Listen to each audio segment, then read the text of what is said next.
Raiden Flux has always been a pretty great exotic. It's actually the first exotic I ever got in Destiny 2. But with the roaming super buffs in Revenant Act 2, and the recent buffs to the exotic itself and the super arc staff, it's become quite strong. You can see here in some gameplay, I'm just working on charging it up. I like to always show you gameplay where we get the super, not just a hit reel of hitting enemies with a super, because that's really easy. I want to show you how it actually works as a full build. So you can see here we're already a little bit over 75% of the way through it on this Legend campaign mission. Shooting enemies, blinding them thanks to one of our fragments. And boom, we've got our super, but we don't want to pop it too early because we want to make good use of it. And there's some stronger enemies here. Making a lot of orbs, that's one of your best ways to get supers. And boom, pop the super, finish off some enemies, just fly through the enemies, do a special attack on them. We have a little mini boss over here. We're going to use our special combo on it to blind it and then finish it off like it's nothing. And then just kind of clean up. If this arc build sounds good to you, then you might enjoy the Raiden staff build. Let's get into it. I'm engineer.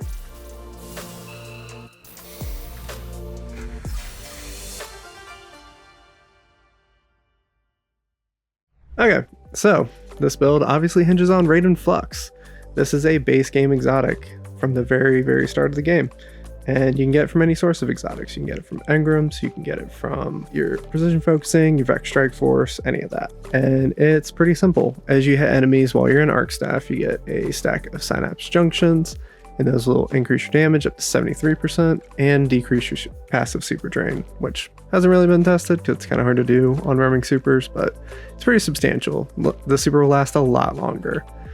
Now, for this exotic, you obviously want to prioritize pretty standard stuff: resilience, discipline. I recommend mobility on this one because we're going to use our melee ability a fair bit, and we can really juice that mobility up to get that dodge recharge, which gets our melee ability back. And then of course, recovery is pretty good, and intellect's alright, just we don't need a lot of it. Now, I want to talk about the Arc Staff Super itself. This is a snip from the Destiny Data Compendium. It's linked in the description, definitely check it out because it has all the best information.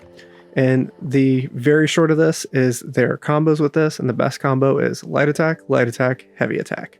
And the reason that is it does the most damage. The final attack on it does 1400 base damage, whereas most of the attacks do like 400 or 600 kind of thing. So that's good, but it also blinds, and blind this episode will give you some extra buffs, some extra damage, and it's good crowd control. So that's really good. Now, if you are fighting groups of enemies and you need to blind a lot of them at once, do an airborne heavy attack. That's jump, heavy attack. And that will blind all of them in a pretty big radius and do decent damage. One last thing to note is that your light attacks are going to use less energy than your heavy, so don't use your heavy attacks unless you need them. If you're fighting trash red bars, just keep using those light attacks because they use 2.5% versus the 8% it's normally used. So that's important. And then your damage resistance in this roaming super is 90%, which is always great. Moving over to our aspects and abilities, the most important one is flow state. Flow state gives you pretty massive stat boost. It gives you a really high class ability regen boost, and it helps get you amplified, which just makes a lot of your subclass work better. The main thing for us here is the additional class ability regen rate, which when stacked on top of amplified, which gives plus 50 mobility, will have our class ability back insanely fast so we can keep doing our melee ability. Why do we want our melee ability? Because we're going to use Tempest Strike. I usually don't use this in a lot of builds, but it kind of makes sense here. So normally you would go with Combination Blow with Lethal Current, but that relies a lot on jolt kills, and those unfortunately will get your super much slower. Generally, abilities give you less super energy than weapon kills, but you can compensate for it with mods like Ashes to Asset or Hands On. But jolt kills are just generic ability kills. There's no mod to make them give more super energy, and that's really unfortunate. So you want straight melee kills, which Tempest Strike's pretty good at doing. Whereas Combination Blow, it's just the punches themselves, which takes a while to wind up, and nobody has time for that. So we use Tempest Strike. Ascension's okay, but once again, it's going to lock you out of your melee ability, and class abilities don't give you very much super. They just have Dynamo, but it's like 2% super just for using your class ability, and that's not a lot. Now, over to your grenade. Any grenade really works. We're going to use it to apply jolt. I like arc bolts and skips because they have a low cooldown and thus a low flat gain factor. That's not too bad. Your melee, pick Combination Blow because it has the shortest cooldown and it has a 100% flat gain factor. Disorient Blow is also okay though. It gives an instant blind. So if you need to stun an enemy or just make him not mess with you for a minute, that works too. Lastly, should be obvious, but Gambler's Dodge, we absolutely need to get our melee back. Moving over to our Fragments, pretty solid setup here. We use Spark of Shock because it gives us Jolt on grenade hits.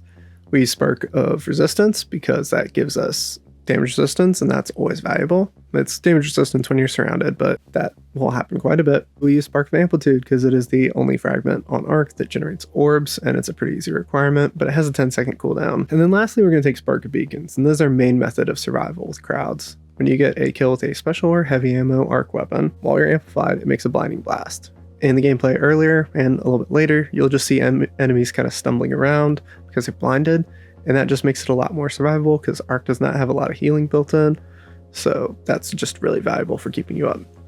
A couple honorable mentions: Spark of Discharge will give you ionic traces on Arc weapon kills, which we do quite a bit, and then Spark of Focus will give you even more class ability regen, but honestly it's overkill. It's only when you're sprinting, so kind of situational. I want to talk about mods and armor stats. Our focus on mods is getting as much super energy as possible while also staying alive. So we have several sources of orbs and supers. We're going to take Harmonic Siphon to get orbs on weapon kills, Power Preservation to make orbs for allies on super kills. It's for allies, not for us, but it's still very valuable because we're using a roaming super. We're going to take Hands On so those melee kills get converted to super energy. We're going to take Heavy Handed and Firepower on the gauntlets because those will generate orbs on grenades and melees, which is fantastic. And then our class item, we're going to take Reaper, which will make an orb when we get a weapon kill after using our class ability, which we do quite a bit. Beyond that, we focus on survivability. On our chest, we get damage resistance. On our legs, we have better already in recuperation to make orbs heal us and start passive healing. On top of that, to get a little bit of class ability regen, we're going to do Focusing Strike on the gauntlets and Distribution on the class item because those just get a little bit of class ability back when we use it. And when we use the melee, it'll generate more class ability. Over on stats, we want to boost resilience to max. We want pretty good discipline. We want to get to 50 mobility because then with Amplified, we'll get another 50 mobility and then we'll have 100 mobility. And that keeps our class ability regen as high as possible. We want a decent bit of recovery because, once again, not a lot of healing on Arc, so just anything can help. And then Intellect to 30, Strength can be 30 because we're going to get pretty much all of it back from dodges. I want to talk about artifact mods real quick because we have a few Arc beneficial ones here. Trace Evidence will give us an ionic trace when we kill Arc debuffed enemies, which we do pretty frequently. Concussive Reload is just very good. It weakens strong enemies with grenade launchers, and grenade launchers are very strong in the meta right now.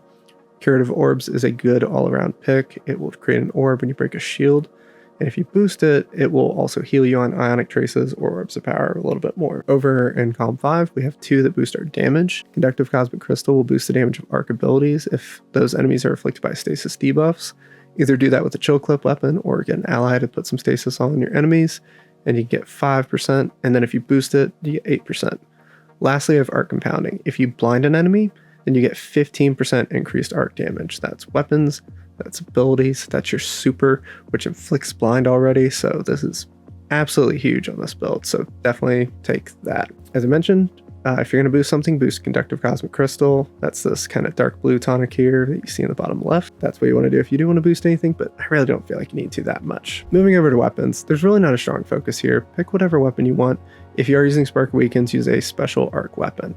You have lots of good options. You have your Rocket Sidearm Indebted Kindness, which you can get for free from Banshee if you have done the dungeon Warlord's Ruin. Arc Shotguns are pretty solid. Arc Fusion Rifles like the one from Neomuna, or Wave Grenade Launchers even. You're just trying to hit enemies with those to build up a few orbs, kill them, and just also get those blinding bursts as you kill them. Generally, try and focus a little bit more on damage perks instead of Volt Shot, as Jolt will make super regen a little bit slower, but if you have a good Volt Shot weapon, not a big deal. I'm even using one in the gameplay and it works out okay. Lastly, the perfect for this would be an Arc Strategist Shotgun or Fusion Rifle in the future. That doesn't exist right now, unfortunately. That would give us 20% class ability energy on every kill with that weapon, because Strategist like Demolitionist or Pugilist gives twice as much energy on shotguns, fusion rifle, snipers, and glaives. We don't want to use a glaive though because we're using our melee ability. Lastly, for a heavy weapon, use a grenade launcher, machine gun, or rocket launcher. It's pretty flexible. The Arc Grenade Launcher from episode Revenant, Bittersweet, is really strong, so I recommend that. Now,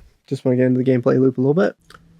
So, there's a bit of gameplay from the beginning of Tomb of Elders. It's just kind of a hectic encounter. I've been using this for a few now because you just get a lot of enemies, and it's kind of a good hectic encounter to test survivability and just general play. You see me trying to do a slide melee when I don't have a melee charge there, which is great.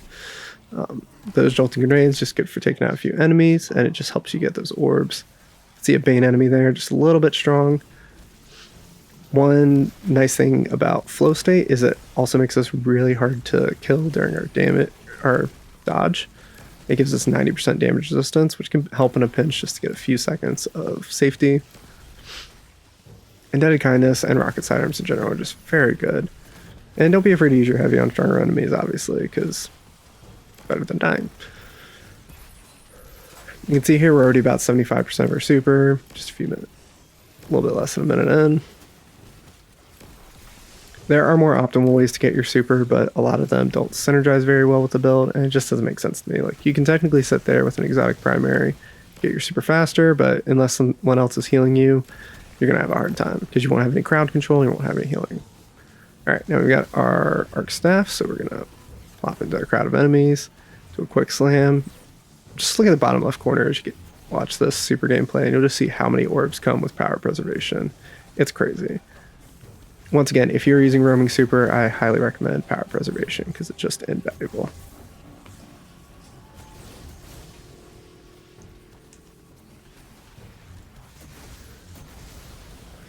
Now, we finished through that super, so we're just going to try and clean up here and take care of the other enemies. The mini boss here is kind of out, so we got to be a little careful around him. It's pretty hard.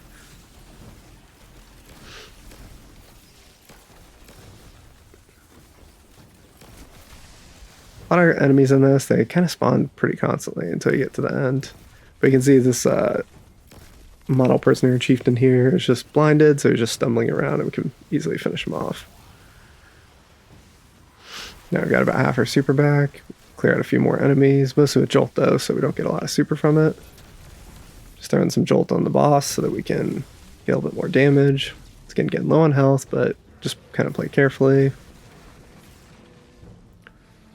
I've mentioned in my super video, but special weapons give you less super, heavy weapons also give you less super, but they deal more damage. It's less super per damage dealt. So there's a debuff to it, but it's kind of worth it. The melee hits pretty hard and can also get you some energy. You can see it just kind of pops up as we blink away at this enemy. We're very close to filling it out. Just trying to play it carefully so we don't die. Then we pop Arc Staff. That gives us 90% damage resistance. So you see we just tank a slam, barely anything here. Don't forget the Arc Staff also lets you block, which is really good for ranged attacks. And that's pretty much it. So, just going over the gameplay loop. Use melee on crowds whenever possible. Dodge back for your melee charge. Use your arc special weapon for blinds on crowds to just kind of keep them off of you so you can clear them out. And just whip out your staff whenever you have it ready and there's a good crowd for it. Once again, it lasts longer with Raiden Flux, so you want to make sure you have enough duration to use it. Now, for your arc staff combos, light, heavy is your best damage and it blinds enemies. Jump then heavy is great AoE and it blinds. Most of the time though, focus on light attacks because that will give you the best duration and the best overall damage, though not the highest DPS. You still want to keep mixing in those blinding attacks just to make sure the enemies stay blinded. And that's pretty much all I've got for you for the video. Hope you've enjoyed it. If you've been following my videos, you probably would have expected a Void roaming super build for hunters, but I really don't like Spectral Blades. I can't find a build that I like for it. And I'm not going to make a build video if I don't like the build or if I don't think it's worth recommending. So Raiden Flux with Arc Staff is still very good. That's how I ended up here. That's all I've got for today. Thanks for all your support. I really appreciate everybody's support on the channel so far. Hope all of you have great holidays and whatever you're doing, and hope to catch you around. Thanks.